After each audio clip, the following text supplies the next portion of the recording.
আমি যদি গ্রাহক হই, আমি আমার বাসার মাসে যা লাগে আমি সব পাবো কিনা, অথবা আপনি কি কি আমাকে দিবেন? আচ্ছা, আমি একটু ভেঙে বলি। জি। দেখেন, আমরা গরু পালন করব। গরু করবে কি? দুধের গরু, গরু মোটা তাজাকরণ গরু। গরু থাকলে আপনি কি কিনতে পারবেন? আমার থেকে গরুর দুধ কিনতে পারবেন, আমার থেকে আপনি গরুর গোশত কিনতে পারবেন এবং আমার থেকে আপনি কোরবানির গরু কিনতে পারবেন। তার মানে গরুতে এই ৩ টা প্রবলেম আমি সলভ করতেছি।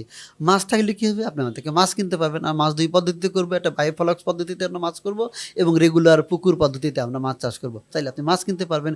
আমাদের কাছে মুরগি থাকবে, আপনি মুরগি কিনতে পারবেন। আমাদের কাছ থেকে আপনি ছাগল কিনতে পারবেন, ভেড়া কিনতে পারবেন।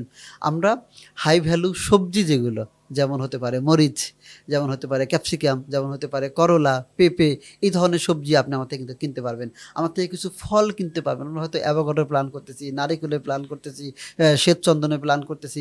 এই ধরনের সব কি হাই ভ্যালু ফল বা কাঠের গাছ আমরা এখানে গোছাচ্ছি। আর একটা জিনিস, আমরা যে সুখের খামার ফাউন্ডেশন সব উৎপাদন করতে পারবো না। আমি শুরুর দিনেই বলছি, মানে শুরুতেই বলছি, আমরা এই কৃষকদের একসঙ্গে করতেছি এই কারণে যেন আমাদের বাজারে আমরা সব প্রোডাক্ট দিতে পারি।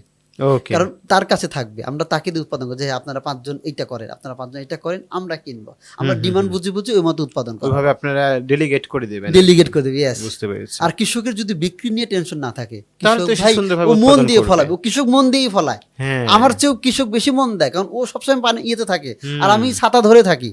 কারণ আমি হুম। পারি না, আমি দেখেন না কালো হয়ে গেছি। আমি আগে আরো ফর্সা ছিলাম। তো কৃষক এটা পারে, কারণ ও এটা অভ্যস্ত। আমি জমিতে নেমে কিছুক্ষণ কাজ করলে হাঁপায় যায়, কিন্তু কৃষক হাঁপায় গেলেও সে পারে। মানে এখন তাহলে কৃষক তো আসলে কৃষকদের কাছ থেকে পাইকাররা কিনে নিয়ে যায়, এবং কৃষকরা আপনি বললেন 28% 30%-এর মতো দাম পায় আমরা বাজারে যেটা কিনি। জি। ওই ক্ষেত্রে আপনি কি তাদের কাছ থেকে যখন আপনি নিচ্ছেন সুখের বাজারে ওঠানোর জন্য, তো তারা প্রথমত দুইটা বিষয় এটাকে এনশিওর করবে কিনা যে তারা হচ্ছে জৈব সার ব্যবহার করবে, কীটনাশক ব্যবহার করবে না, এটা তারা করবে কি করবে না, আপনারা কিভাবে এটা এনশিওর করবেন, নাম্বার ওয়ান।